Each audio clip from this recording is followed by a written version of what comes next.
That's that's an amazing thing to say, and now it's all put into a book called Two Steps Forward, One Step Back that Miles has written. It's out in the UK now. It will be out in the US in July 13th, I think it's the date. Actually, I just heard today they're delaying it because there's some problem in customs. I guess COVID has screwed everything up. So now it's coming out 10 days later or something. So yeah, but it's out in July in America. But it's Audible. You can get Audible now. Fantastic. How do you get Audible? Where do you go to get Audible? Anybody know? I don't. I guess you get it from Amazon. I don't know wherever you buy Audible. I never bought one, so I don't know. I haven't either. So here we are. Here we are in the modern age, wondering what to do. Yeah. So Miles, I loved reading the book. I saw a lot of it from the inside, but not in a lot of the stuff that you did I wasn't aware of. It's wonderful at the beginning of the book where you go into your father's viewpoint of you, which I thought was a very interesting approach. And of course, the great story of your father being one of the founders of the CIA. And then, of course, you get into a lot of the world in the music industry. And you had some real ups and downs in the music industry, a real rough ride at certain times. Well, that's why I made the title of the book, Two Steps Forward, One Step Back, because really what I was saying was that I don't care how smart you are or how clever or whatever, how lucky, you're going to have mistakes. And, I had my share of them, it could have been just as easily 2 steps forward, 2 steps back, Yeah, right. But as long as you keep the momentum going forward and you keep positive, you can move forward and you overcome the mistakes. But I think the mistakes are part of it. I mean, I think in my case, I would learn more from them than probably the successes, really. And I thought it was important to, highlight that in the book. Was it a difficult book to write? Did you find it difficult? Not really, because I was sitting with with lockdown in Los Angeles, wondering what to do. And people had kept saying to me, you got to write a book, And so I thought, well, you know what? I'll shut them up finally. I'll write this damn book, So I sat down and started writing. And before I knew it, I'd written some 350 pages or something, So, yeah. But I will admit that I, started phoning up people to make sure I got things right, because some things I forgot. And then I read books by others who'd written about the police or about, any of the stuff we got up to. And I realized that a lot of people just made stuff up or got things wrong or credited people that weren't supposed to be credited. And I thought, at least I should try to make it honest, make sure that I got my facts right. So I contacted a lot of people, going way back to Wishbone Ash, and trying to make sure I got my dates right and that all the other elements to make sure that what I was saying was actually true, Have you had any feedback? Have you sent it out to people to find out if in fact? Well, funnily enough, one of the people I talk about in the book, and I said he was just crazy, but I loved him anyway, was Pat McDonald of Timbuk3, who wrote "The Future's So Bright I Gotta Wear Shades," and made me turn down millions of dollars because he just would not accept to let a song be used for a commercial. And I thought he was completely nuts, I mean, who turns down $3 million, especially when you have no money, Right. I said, Pat, you could buy a house. And he said, oh, no, don't do it. Don't license it. And I kept saying, Pat, but it's $3 million, Anyway, he sent me a nice email a couple of days ago saying, look, he just bought the Audible book. He loved it, thought it was great. And he said that even the criticisms I made, he said he probably deserved all of them. Anyway, it was very nice to hear from him. Well, and I guess he deserved them, but from your point of view, he was crazy to turn it down. I get, but he still stands by it, I assume. Yeah, but the reality was, as we learned from Desert Rose, is that if you choose your commercial properly, it can be a great boon to help promote your record, because some of these companies have a lot more money than the record business, and in the case of Jaguar, I had no idea that they had that much money to spend on TV. But of course, then I learned that their big problem was that their average buyer was age 65, and their real worry was, in 10 years, there's not going to be any Jaguar people to buy the car. Right, right. So they wanted to lower the age group of the people buying the car and, of course, sell cars. So the Sting commercial for Desert Rose worked perfectly for them. It lowered the buyer age to 45. And I think Sting can probably say, he saved the Jaguar. Not bad. Not bad to Yeah. say. At that time, though, maybe Pat took it to the extreme, but it was considered a sellout. It was considered negative to allow your music to be heard. I remember a great kerfuffle about the use of Beatles songs in commercial. People went crazy about that. So at that time, it was a bold move. Yeah, well, a lot of people took it at face value and said, well, you can't do it. My view was, well, if the product is cool, why not? Because it worked in Japan, it worked in other countries. But if the product, if it had been a Tampax commercial, then obviously we wouldn't have done it. It wouldn't have been the proper kind of association. But if the Jaguar car looked really cool, so it was the right kind of association. And in that case, I think it worked. And I think once Sting did it, a lot of other groups kind of woke up to the fact, well, actually, you can do it and get away with it. And I think we actually changed the way the business looked at that. Nowadays, you see regularly, you'll hear songs on a commercial, and that's become one of the ways to promote a record. Yeah, one of the few ways, it seems. This business that we're in is so strange now, and I don't want to get into that a whole lot because people talk about it, but it's just a weird business these days. Well, a lot of people say that it's changed and it's weird and it's and all that. What has changed is the delivery system. The internet, the access has changed. Okay, but the essence has never changed. Going back to the days of Elvis and Frank Sinatra and whatever. When you'd have a musician come in, they'd say, hey, man, it's about the music. It's all about the music. I would always say, well, no, it's not about the music. First, it's about getting noticed. Because if you're not noticed, if nobody knows you exist, I don't care how good your music is. It's no good. Nobody's going to hear it. Right. So the first job is to get noticed, which is PR, Spotify or YouTube or TikTok or the Melody Maker or touring or any of the traditional ways that you can get noticed. Then it's the point will be, okay, now you're noticed. Okay, is your music any good? So music is number two.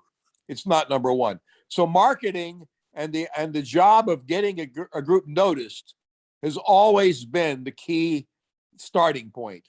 And it's why you'll see, Lady Gaga wear wild clothes, and people do, why the Sex Pistols did crazy antics, and the Kiss painted their faces, so and Elton John wore wild clothes and did wild things. That's just the way you get attention.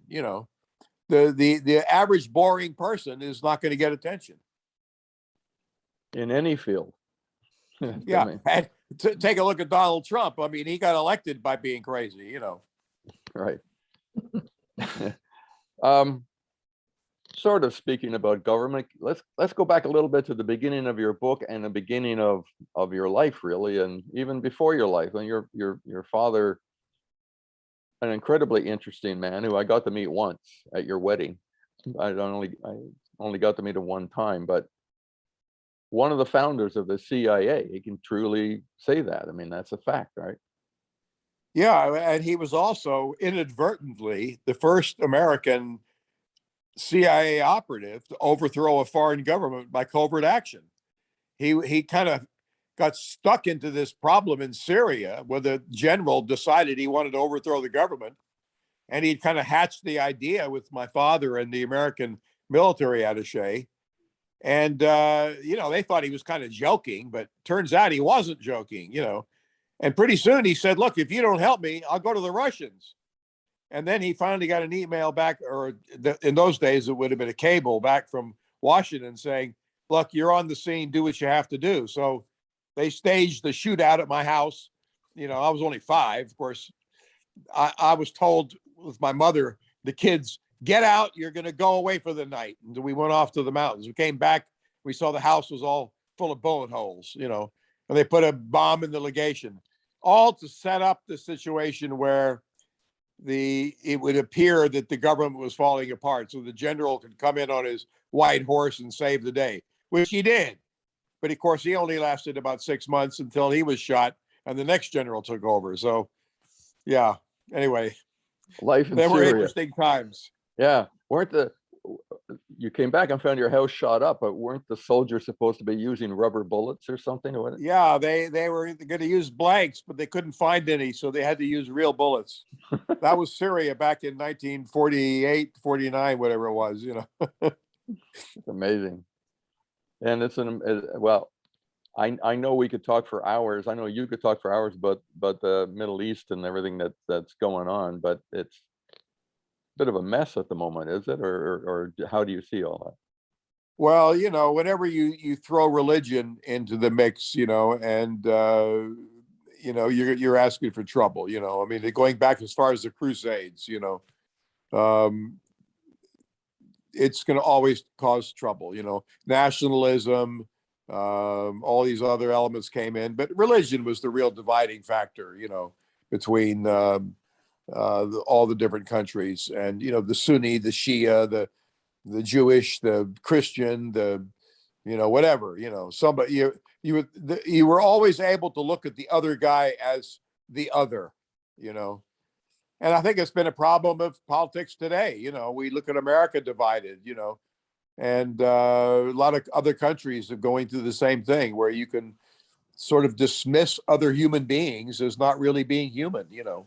Mm-hmm. It's a kind of a shame, but I saw it first when I was in Lebanon, and then I went to Birmingham, Alabama, and during the Selma riots and everything, and I saw it there too, you know. So you know, humanity has always been able to hate someone else. Birmingham is really your roots. I mean, at least your father grew up there, right, in Birmingham? My father grew up, and he felt that I should go to college there and sort of learn my roots, so to speak. But I learned that it was really, you know, they didn't know the rest of the world existed. They were shocked I could drive a car. I remember one of my fraternity brothers saying, "Y'all can drive a car? Don't y'all drive Camels over there?" You know, like, well, no, we have roads, we have policemen and stoplights. You know, they were shocked. You know, mm-hmm.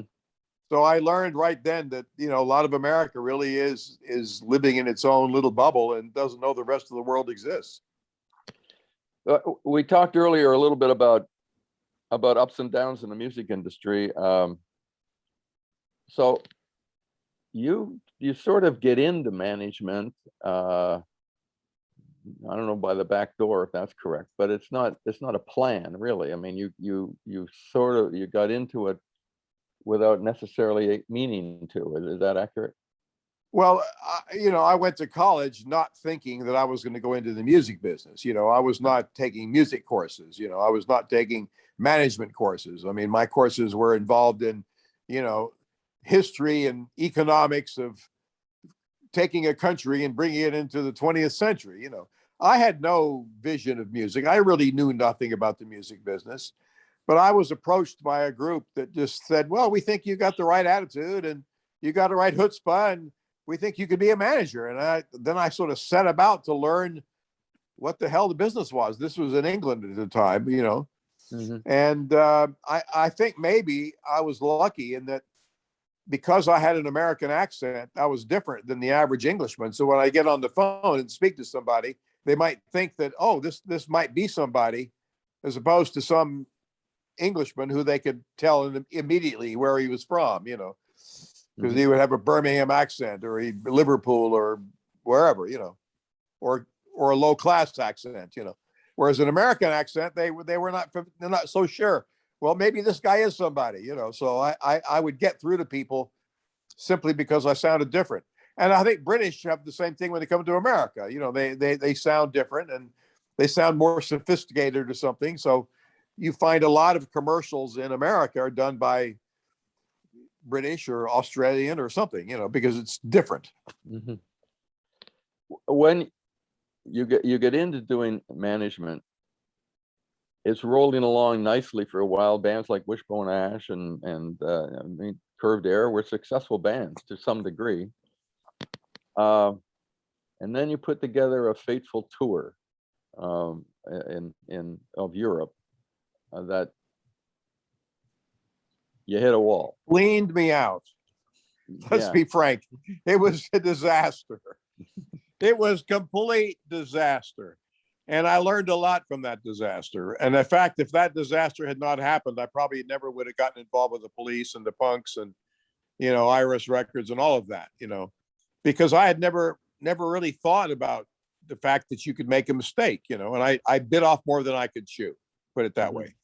So I booked all these crazy bands together, and of course, we were gonna. It was probably the first traveling festival, you know, in the music world, and it was just too complicated.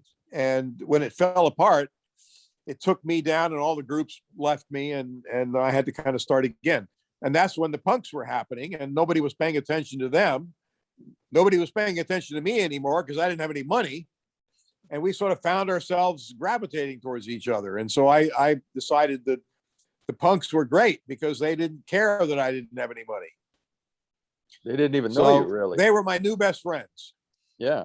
And it was a particular club, wasn't it? Was it Stewart who got you there, or what was? How did you get to that club? The one club. Well, there was a club. I got, according to Stewart, I got him into the punk thing. He was in Curved Air, and he was a progressive rock band. He was a muso, you know. I got involved in the punk first and sort of talked Stewart into it. And then when Curved Air fell apart, he got excited about it and thought, well, if he could strip things down and do things his own way, you know, 3-piece group, you don't need a lot of equipment, you don't need a lot of roadies, you don't need a lot of money, you know, just and that he could actually sing himself or write lyrics and whatever. This was all like, wow, this is great, you know. And so I started it. And the first club that sort of sprang up was called the Roxy. And that was like the punk club. And I made sure all the bands played there, all my bands, the bands I was working with. And it was the place where you'd go and you'd run into the Clash or the Pistols or whoever, you know. It lasted about a year. It was a tiny dump, but it was exciting. We're going to go to a commercial and come back, but Kat is going to let us know we've got some music coming up right on our way out. Yeah, Miles, you curated a nice playlist for us. So you want to take a second? The first song that we're going to go out to is by Wall of Voodoo, Mexican Radio. You want to tell us why you picked that song? Well, I write about it in the book because it was climbing the charts and it was going to be a hit. And then Stan Ridgway calls up and says, we got to meet. And he wanted to tell me that he was going to break the group up. So I got his lawyer to come to the meeting, and both I and the lawyer tried to talk Stan out of it. And he agreed. A couple of days later, he calls me up and he's on the tour with the Wall of Voodoo. And he says, well, I did it. I said, well, you did what? Well, I told the group. You told them what? I told them it was over. That was the end of the single. Well, with that, here it is, Mexican Radio by Wall of Voodoo. You're listening to The Jeremiah Show, special host Mike Gormley and extra special guest Miles Copeland. We'll be right back after this. All right, stand by. Kat, you're bringing us back in? Yeah.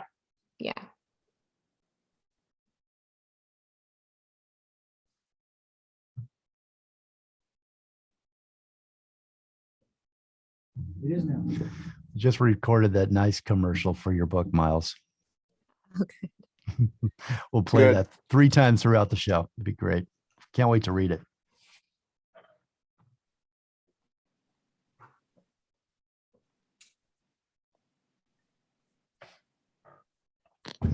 Mike, you got a new set there today.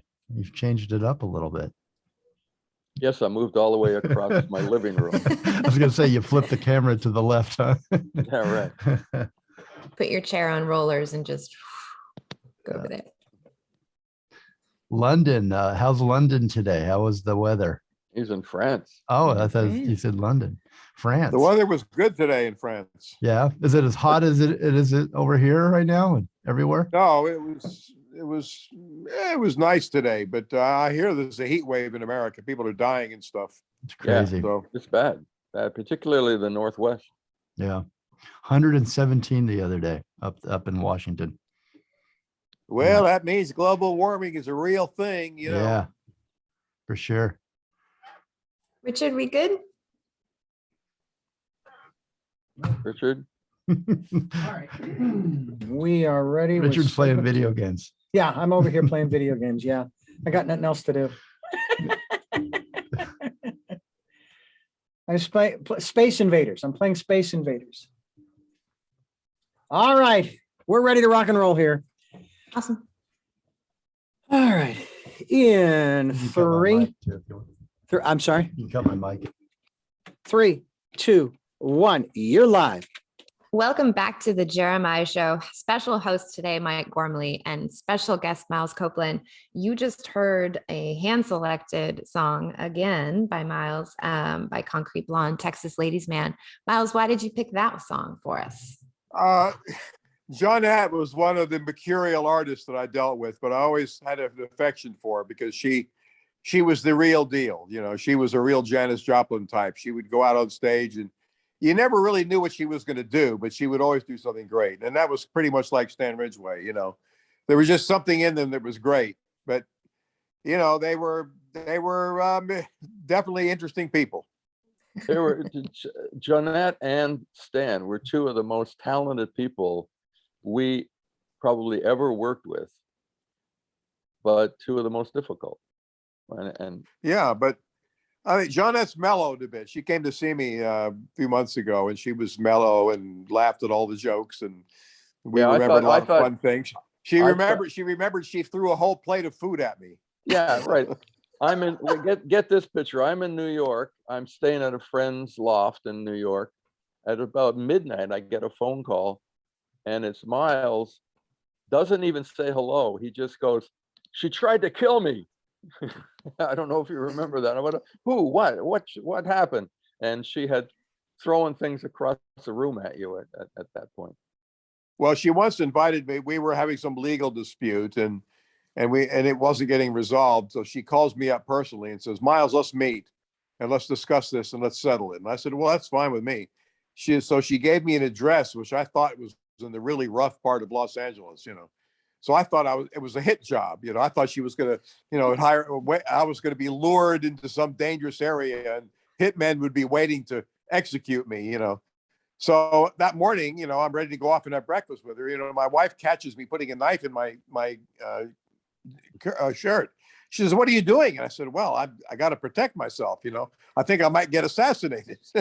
So anyway, I went to meet Jeanette. I drove around the block to make sure there were no crazy people there and no waiting to come and get me. And then I kind of peeked into the restaurant, and nobody was there except her and an old couple, and I figured they were safe enough. So I said, "Well, maybe I'm wrong," and I went in, and it wasn't in that bad a part of town anyway. So I went in, and we had a great breakfast, and we solved the problems, and that was Jeanette. You know, it was we got it solved, and we've been friends ever since. You know, but when she decided she wanted off the label, I finally figured out, you know, she really was crazy enough that I thought, well, if they would pay me and pay IRS Records enough to let her off, I know the group's going to break up, you know, right away. So I don't really want the record from a group that's going to break up. So Capitol Records wanted her. So I got them to pay me $100,000. And they thought they had, you know, just taken this great group over. She makes the record, delivers it, and announces to the record company that the group broke up, and she left. So they got what they deserved. And that was that. Yeah.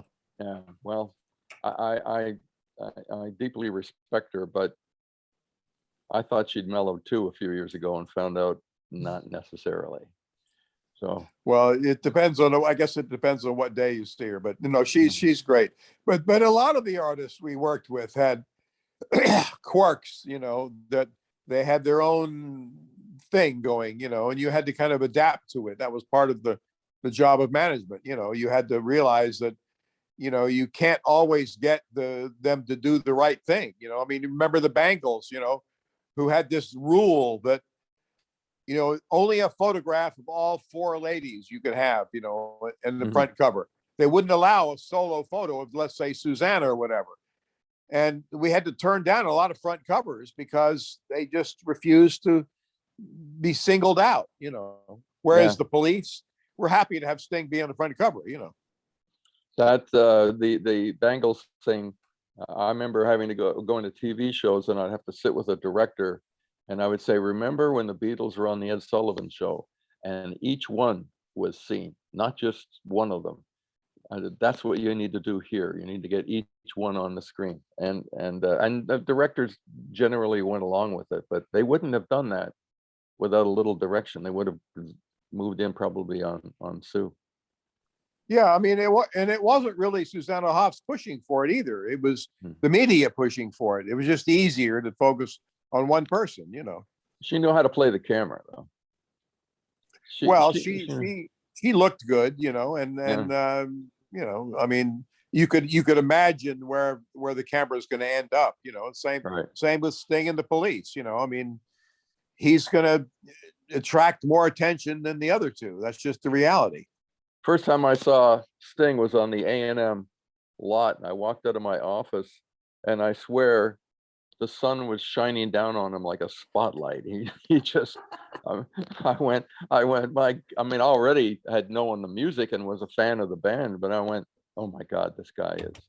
That's what Sting walks around like. It's all the time. It's like that around his head, isn't it? Just yeah, I guess. Well, glowing. we used to have a spotlight, carrying on behind him.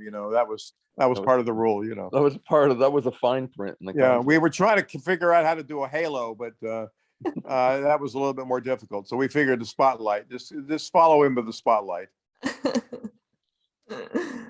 It's the whole Police story is just so phenomenal, and I was part of it in a distant way compared to you, but it was still great to see it, and right from Roxanne on. We'll get into all of that. We're going to head for another commercial at the moment, and a piece of music, I believe, Kat. Yes, another great piece of music, Dance With Me by Lords of the New Church. You want to give us a little backstory on that one? Well, that was another crazy group, I always wanted to have a group that would do wild stuff, and so I got Steve Baders from the Dead Boys and Brian James from the Damned, who wrote great classic songs, and I figured put those two together and you're going to have some magic. And little did I know it, but Steve would, I mean, there was a guy that really would go on stage with the idea that he's going to kill himself on stage, and I kept thinking, Steve, for Christ's sake, don't go crazy, you're gonna kill yourself, and he just, you never knew what he was going to do, and in a way I was kind of attracted to bands like that because it just made things more interesting. I love it. Well, I mean, this particular song that you're about to play got banned by MTV because they decided it was pornographic. Which it wasn't, of course, but they thought that it was because they had a little girl in the video, so anyway. Yeah. Well, with that, here is Dance With Me by Lords of the New Church, and you're listening to The Jeremiah Show. Special guest, Miles Copeland. We'll be right back after this. All right, stand by.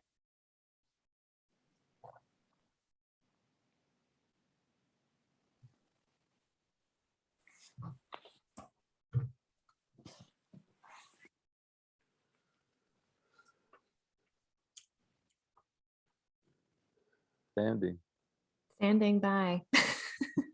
Sitting by, actually. Right.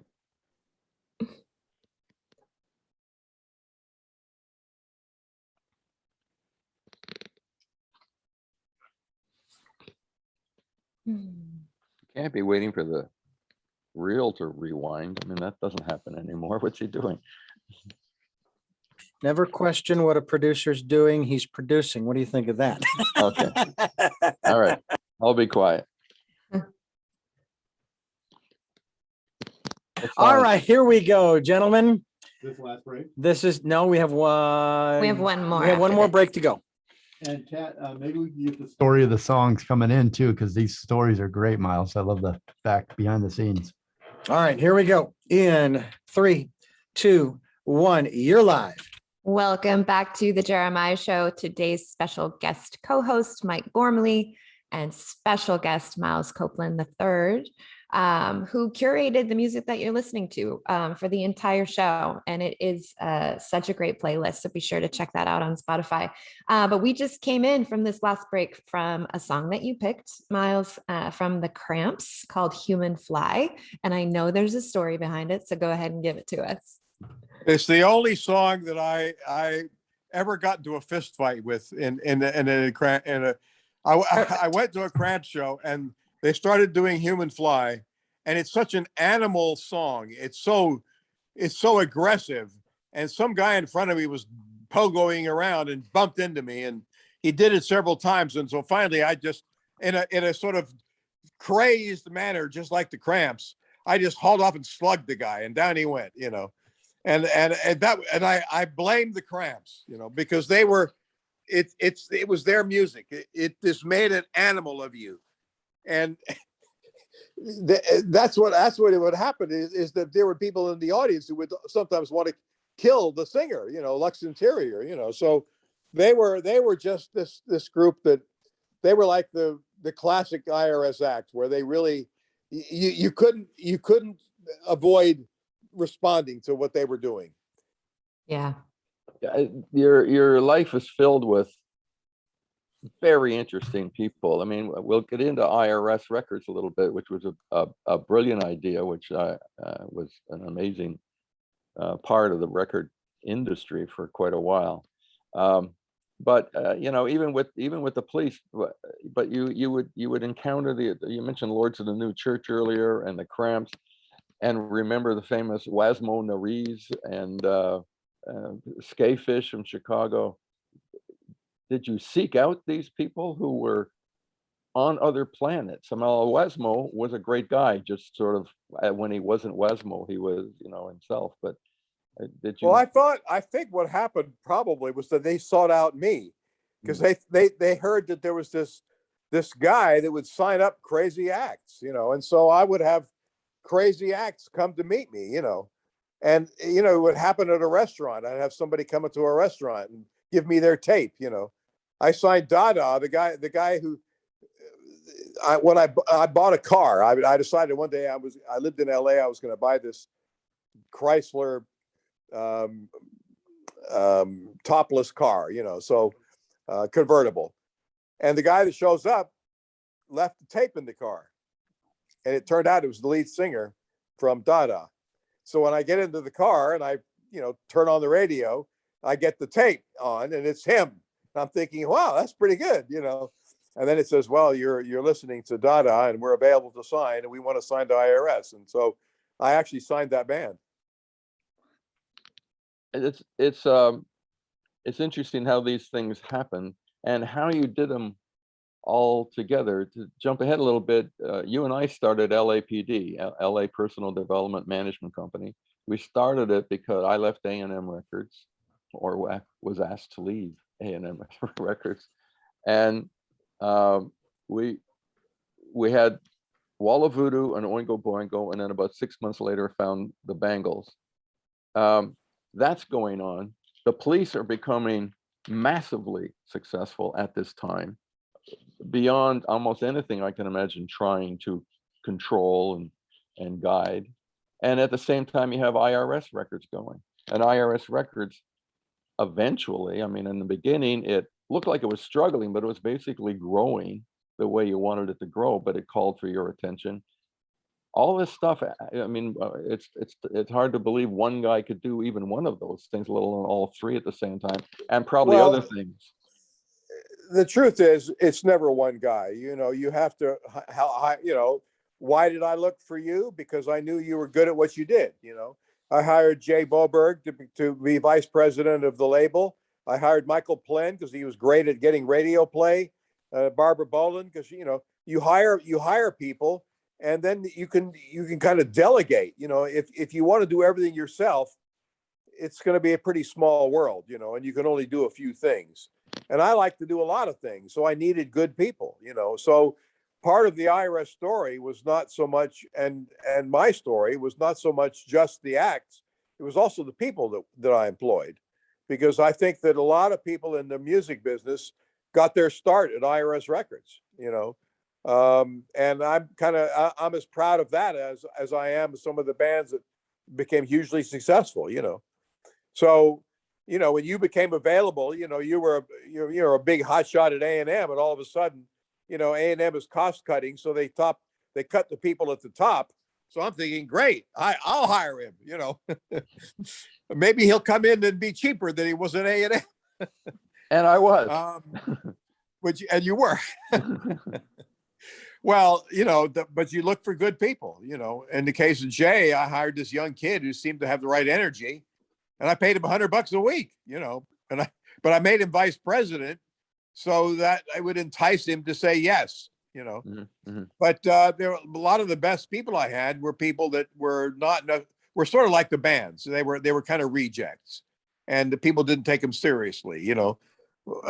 Michael Plen, who turned out to end up becoming one of the top radio men in America. But when he was at IRS, he was looked upon as the bulldog. This sort of crazy kid. The attack hamster, they used to call him. But that's part of the ability of a manager, is to hire good people, whether it be a road crew or, musicians or a band, but people behind the scenes, because it's the people behind the scenes that do a lot of the work. With the police, is it correct to say Kim Turner was kind of your right-hand guy? Or? Well, I wanted to have somebody that was always with the band, and most of the bands I always wanted to make, since I couldn't be there all the time. If I was off with the police or off with the Bangles or the Go-Go's or whoever, you had to make sure that there was a number two who was there with them all the time. So with Jules Holland, or Squeeze or the Police or whatever, I always had to have somebody that was going to be there, able to hold the fort. And of course, if the big problem arose, I'd get the phone call and have to fly off and deal with it, but if you have good people, then hopefully you don't have to do that. We're looking at yet another commercial. I think the final one, but Our last one. Music. Yeah, what's the music coming up, Kat? Well, Miles, is it correct to say that this is a song that you fought for, Walk Like an Egyptian? Yep. Yeah. Tell us about that. Well, the record company decided it was too quirky to be a single. And I said, but yeah, it's a great song, but what do you mean it's too quirky? And they said, well, it's too quirky. We're not putting it out. And the American company just refused to put out any single. The British company, however, had done pretty well and said, well, we're going to go with the song on the previous album and make that happen. And I said, well, I'll agree with that under one condition, that whatever happens, you'll put out Walk Like an Egyptian. And the president of the company said, okay, I will. So out goes the single. The first, of course, doesn't happen, disappears without a trace. So I walked back into the record company and said, okay, well, you promised, now put out Walk Like an Egyptian. And they said, well, no, we're not doing that. And I said, yes, I sat here in this room and you promised. And the guy actually looked at me and said, you know what? I did promise. Okay, I'll put it out. And he puts it out. And what happens? Walk Like an Egyptian shoots off like a bullet. It goes to #1 all around the world. It was the biggest single in the world that year. And it was a song that the record company had simply thought was too quirky and weren't going to even release. I mean, it just goes to show that even people that are supposed to know what they're doing don't necessarily know what they're doing. Yeah. Well, thank goodness you fought for it. So with that, our last break, you're going to hear Walk Like an Egyptian by the Bangles. We'll be right back. You're listening to The Jeremiah Show. All right, stand by, and Jeremiah has a message for you. Miles, I'm just watching you and listening to your stories. And if I had to picture a music executive god The framing of you right now and you on camera, that would be it. You look at every bit of the Okay, legend that you it's are. official. He's a fucking god. All right. A god. That's I an can't hear interesting them. thing. Because Oh, I was headphones. thinking at one point Headphones. I should have gone into religion. Oh, sorry, I missed everything. I didn't have my headphones on. Richard, turn off the speaker in here. No, I was thinking that at one point, if I really wanted to make money, to hell with rock and roll, I should have gone into religion. Yeah, Right. Well, right? you do realize there is a certain element of religion in music, in the music industry. And rock and Well, roll. perhaps, yeah. All right, Well, I'm ready to I would rock have and roll. followed. I would have been a disciple. There I would have bowed down deeply.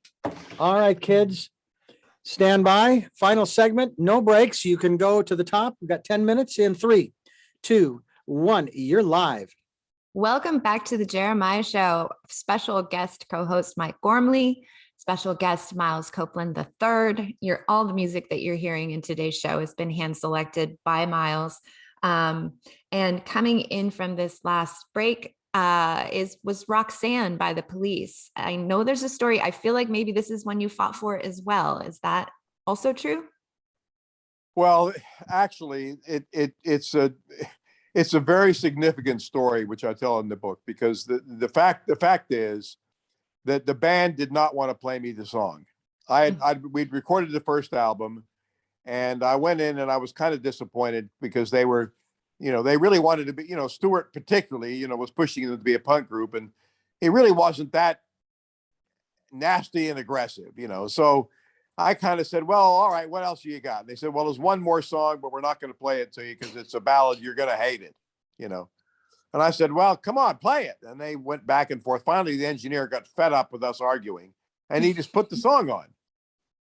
And I'm sitting there listening to it thinking, my God, this is really what the Police should sound like. This is more honest to what they really are. This is a unique song. And of course, I'm looking at the three guys looking like they're getting more downtrodden by the second, waiting for me to chew them out, And I look at him and I say, gentlemen, you've created a classic. This song is going to change our lives. I'm going to take it to A&M Records and get you a real record deal tomorrow. And they looked at me like, you like that? And I'm sure Sting was thinking to himself, hey, I've got more songs like that lurking in the back of my head, Anyway, I then went to A&M with that song. And, the truth is that song is now, I was asked by somebody yesterday, they were interviewing me and they were saying, oh, well, that song took off and went to number one. I said, well, no, it actually never did. It never was a number one song, but it's a very memorable song. And it's one that really changed the game for the Police. But the fact is they never even wanted to play me the song. Wow. I don't remember the numbers, but I think it didn't even get top 20 in the States, Roxanne. No, I think it was, I think it was, I think it was top 30. That was about it. I think, something like that. Interesting start to the whole thing. That brought us to the first time I ever spoke with you. I called you in London from my A&M office because you had sent me a PR photo, and it was the three of them in black leather jackets. And I called you up and said, you got to get him out of the black leather jacket.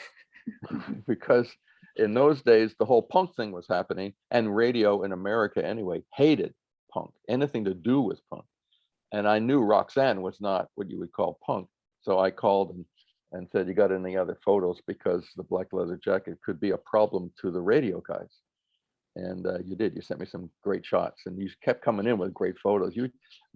For people listening, Miles would come into my office after a tour with a box full of film that needed to be developed. And it was fantastic because as a PR guy, I had shots that nobody else could have from the Police, Squeeze, out in the middle of a desert, out on a train in Japan. It was great. But that was that story that you talk about, the leather, is that when the first Police album was going to be released in America, the front cover, the British cover, was the three blonde guys with short hair, and the record company said, well, no, we can't have that. We're going to put a blank cover, just the name of the Police on it, because punk is, we can't have it being punk. And I said, yeah, but that's the whole point. the band have to be on the front cover. That's the whole point. And on the back cover, we had all these punky photos of Sting in his tracksuit and all these other things. So finally, I relented. I said, okay, the back cover, we can make it blank and you can put whatever writing on. But the front cover has got to stay the three blonde guys with short hair wearing the clothes that they're wearing, looking like punks. They didn't have safety pins through their nose or any of that stuff. Right, So right. they were, I mean, they weren't as wild looking as, let's say, the Sex Pistols were. But I definitely maintained their look over strong objections of A&M. Well, A&M England. No, A&M England was fine. They put out this single of the album exactly the way I wanted it. Oh, I see. So it was America. It was America that objected. Yeah. Well, That's that was why the American sleeve of Outlandos has the 3-band on the front cover, just like the British does. But the back of the Outlandos album has just writing on it in America. Mm-hmm. In England, it's got all the photos of the band. But that's the fear I was referring to, was that at that time radio in America wouldn't go near anything that even smelled of punk. And I think that's what the fear was that led to the artwork as well. Yeah, well, but my point was, we want to be of the new, not of the old. And if they don't like it, tough. Yeah. And eventually everybody came around. So they did. Wondering what you think now, jumping to your IRS days.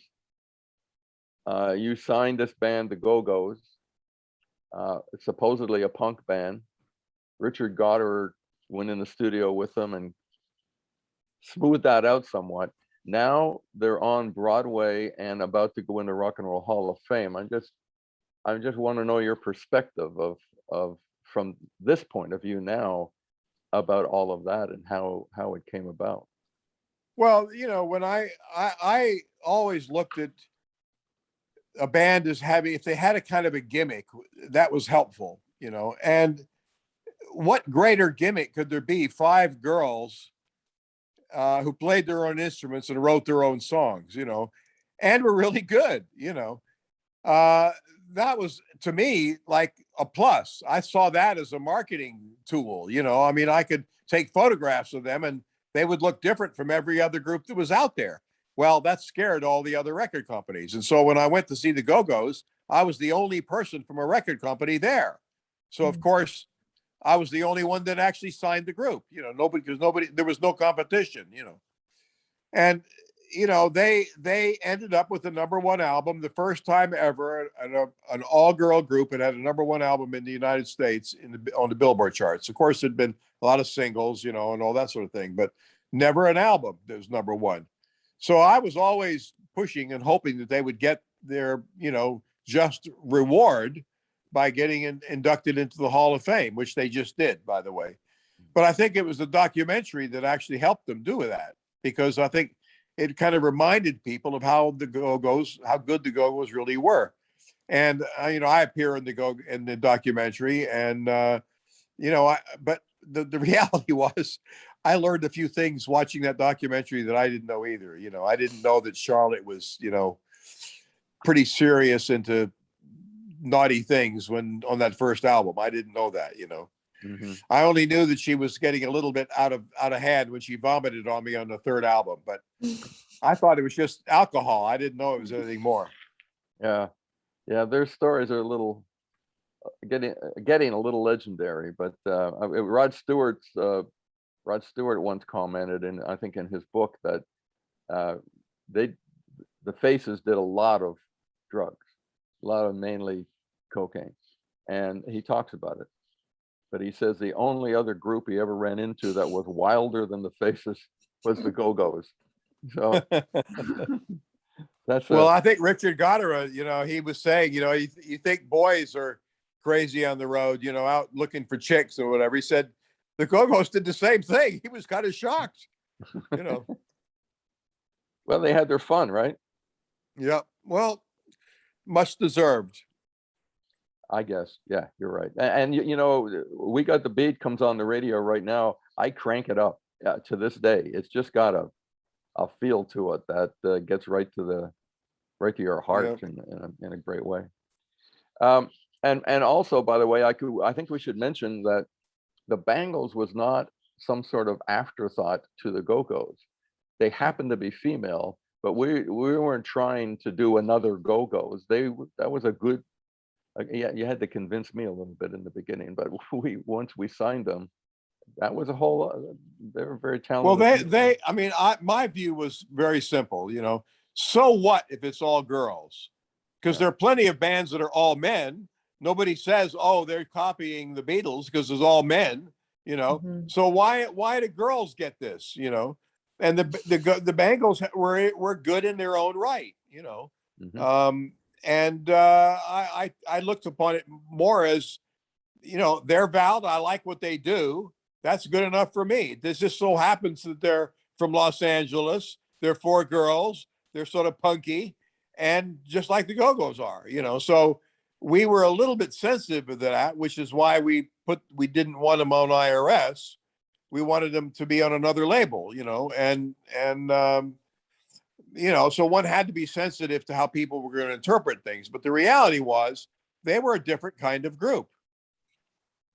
Well, and we always followed a bit of a guideline in that in press releases or bios, we never called them an all-girl group. We never used that. We knew the press probably would on its own, so we didn't need to push it. They were a rock band or a pop band, and that's how they were described. And the girl thing, we ignored as much as you could ignore it, at least in a publicity way. Jumping around, we're getting low on time, and this incredibly interesting book, 2 steps forward, 1 step back. IRS comes to an end. The Bangles, the Go-Go's, the police, even your association with Sting comes to an end, which must have hurt. You go into a whole other world, a whole other field of well, explain it. I mean, it's belly dancing, but that's a simple way. Well, it was kind of world music. Belly dancing was a great way it was like if you could have Riverdance sell your music, Riverdance helped Irish music. And I figured that if I had a belly dance show, I could sell Arabic music from the show because it would be like a Riverdance thing. But it actually, when I look at that project, it lasted about 8 years or so. We played 800 shows in 25 countries. We even played China, and it was a lot of fun. And I learned a lot of things from that as well. It made me look at music on a broader perspective because we were looking for music that you could dance to, but was coming from places that you might not expect it from, not just Algeria, but Lebanon, Egypt, Syria, India, Latin America, wherever, And I think when I was freed sort of from the whole punk world and whatever, I looked upon the world much more than as a resource for music. Again, because American record companies really not interested in international music. And so I would find that I could find some very interesting artists in some of these, faraway countries that no one would be competing with me for, so I could sign up some amazing artists that most people just in America just would totally write off, And my challenge was always to find a way to make those artists succeed, which wasn't always easy, I'll admit it. It must have been crazy at times. I mean, I remember going to your office over by Burbank Airport once. There was a little desk, you behind a little desk. There was a couch for guests. And then there was a room full of costumes and amazing sparkly belly dancer costumes totally surrounding you. It was, I should have got a picture. I just, it was unbelievable, but it looked like him. It looked like you were putting your talents to a whole other thing. But it's interesting. Well, I had probably some of my staff probably thought I was a little nuts until I got the call from the Pentagon saying, "Come and help America win the war in Iraq, and then they thought, well, maybe I'm onto something. Well, that's what I was leading into that. Now, what's that about? Where did that come from? Well, I became the expert on Arabic superstars, so when the Pentagon wanted to find some way to, appeal to the Iraqis, they figured, well, if we can get somebody that we can do something with music, we can maybe win some hearts and minds. And so who knows anything about this?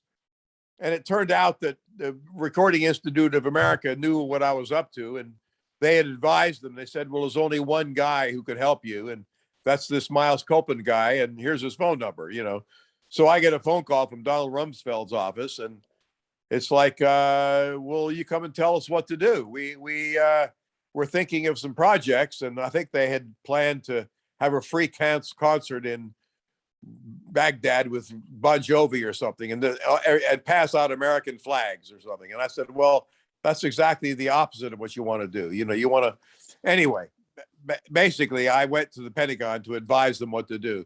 And as it happened, the Deputy Secretary of Defense, who was a very bright lady, who later called me up after she'd left the Pentagon and said, look, I hear that the PBS is doing a documentary about America since September 11. And one of the ideas you pitched to us at the Pentagon, which we foolishly never followed up on, I think they'll go for it. Can I call up PBS? And I said, well, be my guest. So she does.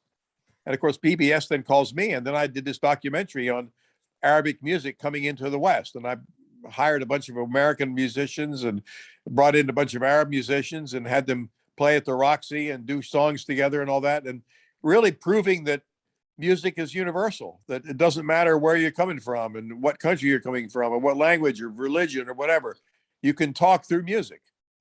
Well, you've always had a real international look, and that proves it right there. We have run out of time, believe it or not. It's a quick hour. Kat will take us out with some music, I believe. But Well, yes, I will. Sorry, go ahead. I just want to thank you, Miles, very, very much. It's always great to chat with you, and a great book, 2 steps forward, 1 step back. All the success with it once it finally gets out in America and gets worked out later in July. Thanks for being here. Good to see you. Well, it was fun to do. Anytime. You take care. You see you soon. Thank you, Miles. We're going to go out. We're going to go out fittingly with the Go-Go's. You got the beat. So everyone listening in their cars, turn it up. You've been listening to the Jeremiah Show. All right, we're cool. Go ahead. Hey, did you get Miles? Not yet. No, Oh. Miles. Are you still Yes. there? Yeah, he's here. I still am here. We want to get a soundbite from you for promoting us, the Jeremiah Show, from your voice to our ears. And also Miles promoting your book. We'll drop it yes. in. Yeah. So, mention your book, your name, and the show, if you don't mind, and we'll drop it in all future shows to keep selling books for you. Yeah. All right. You're listening to the. All right, hang on one. I will called count. the Jeremiah Show, right? That is correct. All right, I will give you a countdown in 3, 2, 1. You're live. Yeah, I just had the honor of speaking to the Jeremiah Show. Who would have believed that little old me would have the opportunity to speak on such a prestigious show? And they even talked about my book, my memoir, 2 Steps Forward, 1 Step Back, My Life in the Music Business. So it was a great pleasure to be on that show, the Jeremiah Show.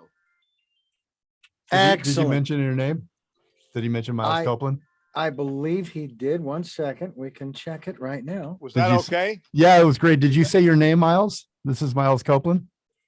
Probably not, but No, you didn't. Otherwise, it was great. Otherwise, well, it's you could perfect. Hang on a second. We could just add in Miles Copeland. Maybe just have him say this is Miles Copeland, and then we can put it. Yeah, together. just say this is Miles All right, Copeland. We can all drop right. it in the front. Hang on. Okay. All right, give it to me, Miles, in 3, 2, 1. this is Miles Copeland. Excellent. You did that well. It was Yeah. it was a real honor, sir. We Yes. appreciate it. Absolutely. Thank Thanks you. so much. Okay, goodbye, everybody. Bye-bye. Thanks a lot. So, Richard, I'm going to switch to my computer here. All right, go ahead. In there, I'm going to leave that meeting. Let's let everybody in. I'll talk to them while you do your thing. Let you don't me put mind? this-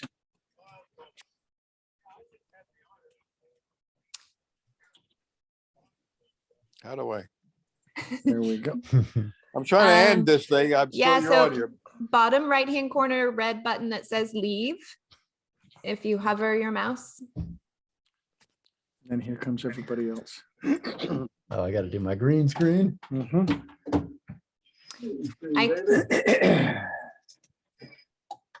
So And Miles, do you see on the bottom right? don't worry, I red- can take care of it. I can take care of Oh. it from here. Okay, all right. Well, Thanks we'll again, get- Miles. Bye. Bye. No, I don't want to report. Really big people in the industry are cool. Yeah. Oh, yeah. Kind of like Kat. Yeah. Some of those big people like Kat who are really cool. This may die in the middle of this guy, Richard, but Let's if it hope not. does, then I'll have to go back to To your phone. my phone. We'll just take a break. Okay. You take Bring a 'em quick in. break? Well, I was gonna say 30 seconds. I'll be right back while everyone's 30 hopping on, okay? seconds. You 30 got. seconds. Start video. Oh, I need. All to right. stop.